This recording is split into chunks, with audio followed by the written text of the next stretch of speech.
this is one of those occasions that you really do want to have a box of bits and have more choice than a pick and mix sweet shop.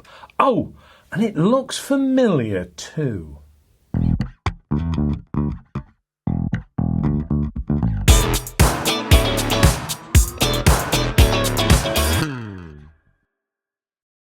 Hello and welcome to AAR on Air. Today's gun came across my desk, well, quite a few weeks ago, and other commitments have kept me away from it.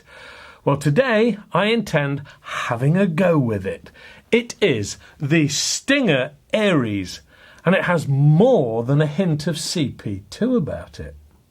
It comes in a brown cardboard box, but should really come in either a sniper case or at least a Joe 91.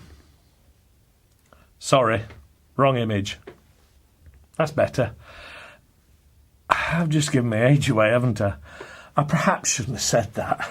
If you're laughing, it means you're just as old as I am, and if you're not, then you're probably Googling it right now.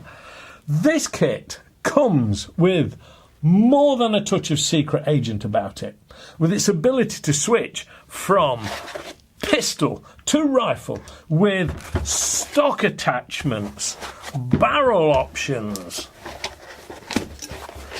silencers, and 2 lots of magazines and a single shot tray.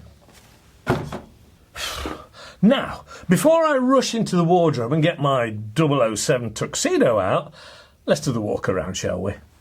Well, where do I start? Let's take a look at the base pistol first, shall we? Because everything comes from this. It is around 36.5 centimetres or about 14 inches long and weighs 880 grams or £1.15 without CO2 or silencer on board. Yes, you have a silencer in the box that will simply fit onto the front of the pistol by unscrewing the threaded cover and replacing it with the silencer. Now, this is likely to be a good idea because this does have quite a bar without it fitted. Now, this is a specific size thread and not a standard 1/2 inch UNF, so you won't be able to fit any other silencer that you may have lying around, at least not without the aid of an adapter. This is no hardship though, because the supplied silencer is pretty respectable and does a decent job. So, at that point, you've got yourself a pretty quiet, lightweight pistol dressed up in a pretty high-quality black polymer finish. It has an open front sight which matches up with a multi-adjustable rear, covering off elevation and windage.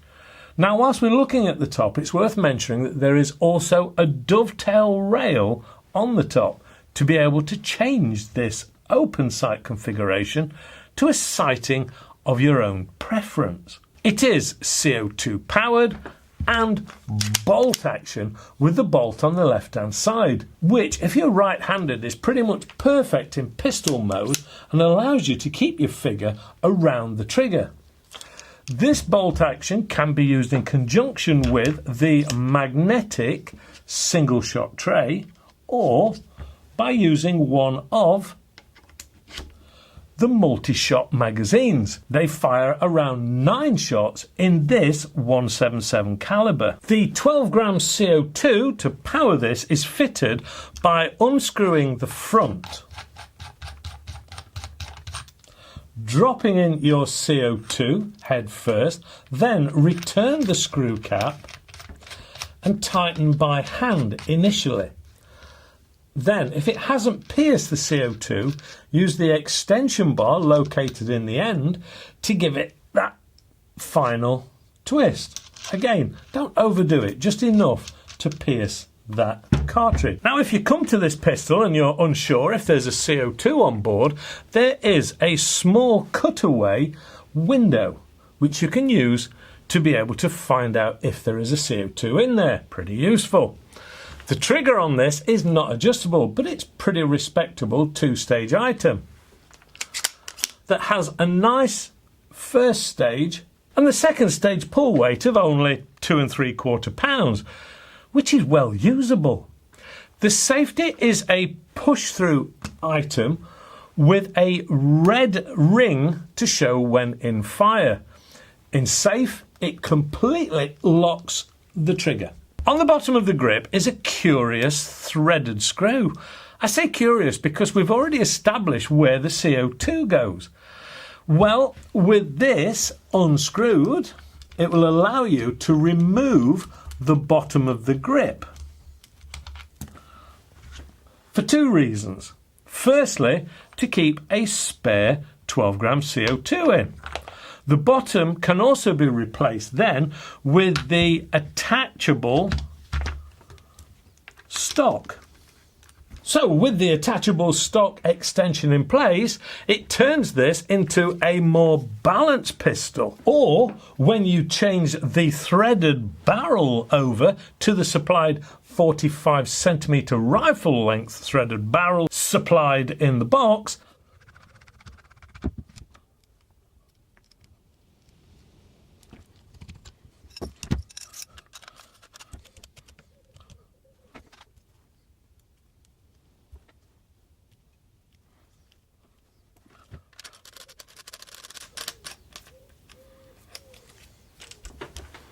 then that secret agent assassin's rifle starts to emerge. The length goes up to 98 centimetres or 38.5 inches long with the attached silencer and stock. And the weight increases slightly, still to quite a skeletal 1.45 kilograms or 3 pounds 2 ounces. The longer barrel will of course mean that even though you haven't changed the amount of air being used to send the pellet down the barrel, it means the air will stay pushing the pellet longer down the barrel and will increase the power level. To change the barrel, all you need to do is unscrew the 3 grub screws in the top using the supplied hex key, carefully remove the pistol barrel, taking care not to damage the O-rings on the barrel, then replace it with the longer barrel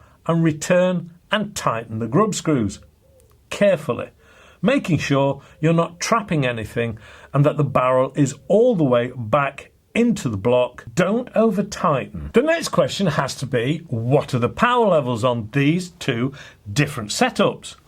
Well, let's get them over the chronograph, shall we? Firstly, in pistol mode. Using 8.44 grain pellets, it saw 517 feet per second, which equates to 5.01 foot-pounds or 6.79 joules, which is more than respectable for a spot of target work, plinking, and maybe with some very close rat work, it would prove itself to be pretty useful. So what about adding that extra length barrel? Well, using the same 8.44 grain pellets for continuity, it saw 592 feet per second, which is 6.57 foot-pounds or 8.91 joules, which is a bit of a difference and even more useful for a spot of ratting maybe, because you now have the stability that stock will bring rather than trying to hold a pistol still. Just before we leave the chrono part, I thought I'd pop some heavier 10.34 grain Hades in, and it saw 543 feet per second, which is 6.77 foot-pounds or 9.18 joules. Not too shabby. Okay, so we've established it's going to be right up the Jerry Anderson fan base street, but is it accurate enough to be useful? Let's get it out at, say, 10 metres for the pistol setup and 20 metres for the rifle setup, shall we? I'm going to drop a red dot on to help me out a bit rather than rely on my eyesight over open sights. To do this, simply unscrew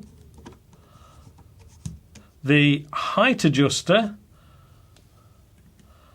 on the top, remove screw and the spring, being careful not to lose it. Then you need to change to a Phillips screwdriver, remove that one and that one,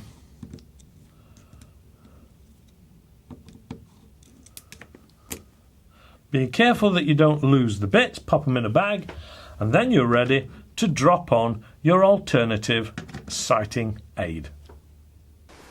Stinger, Ares. It is ultra skeletal, it is very lightweight, nice and simple to use. I'm just going to use the single shot tray just to give it its maximum accuracy. I've put on a red dot. I'm shooting out at 20 meters, all of which I've already said. But the point here is there is no magnification. So I'm just trying to put a red dot onto a black area of the target. I've barely zeroed it in. It's just dropped on and I thought, oh, that's actually pretty reasonable. So I'm simply running with the red dot as is. It's the grouping, always the grouping. We've got the longer barrel on. It's the rifle mode if you like. The trigger is actually really good. It's not a heavy trigger at all. It's nice and simple to use. Let's see how we go, shall we? It's a bit of a day, funny day. We've had wind, we've had everything today.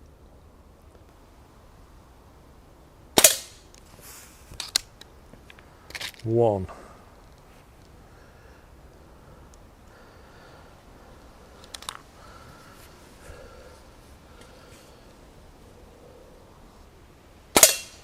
I'm covering the red dot up because I'm getting a bit of reflection back off the sunlight. So I've got some glare. I'd say it's probably blowing me more than it's blowing the pellet downrange.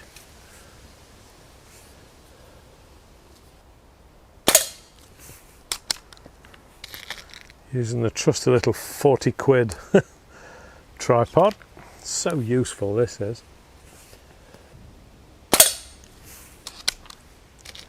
Very simple to use.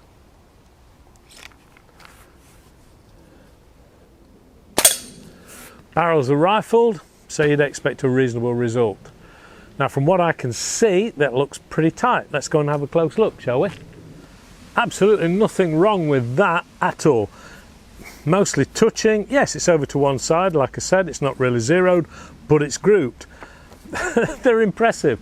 I have shot this sort of thing before, and they're usually quite a surprise. Rifle barrel, they're pretty quiet with the silencer on. Take it off, it barks. Nice little tool.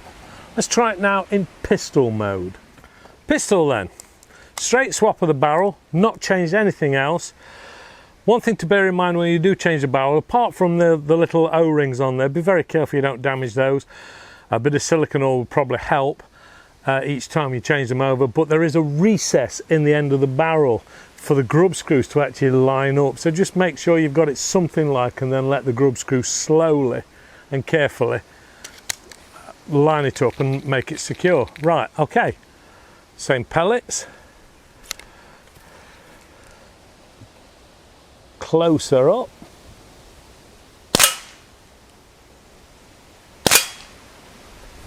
Interesting, it's shooting higher, more central, but higher.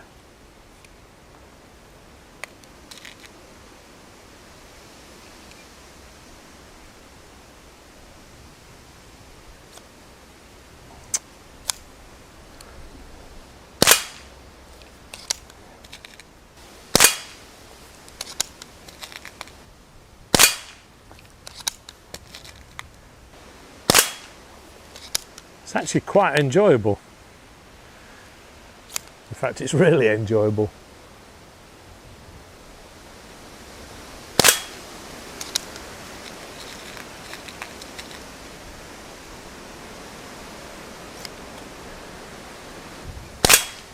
Don't get me wrong, I love my top of the range guns. I absolutely love them, and they're a dream to use and feel and comfort.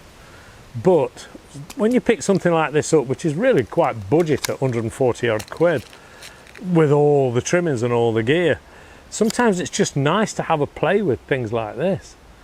They really are. They're just fun. Yeah, you probably get the tin cans out and bits and bobs of things to actually destroy rather than just pure target work. But looking at that, they're starting to go through the same hole. Yes, I'm in a resting position with a pistol, trying to do it by hand, no, I'd be a lot worse. But it's not about testing my skills, it's about showing you what this is capable of. It's a little louder because there's no silencer on it, but you can still put the silencer on. I've just left it on the other barrel.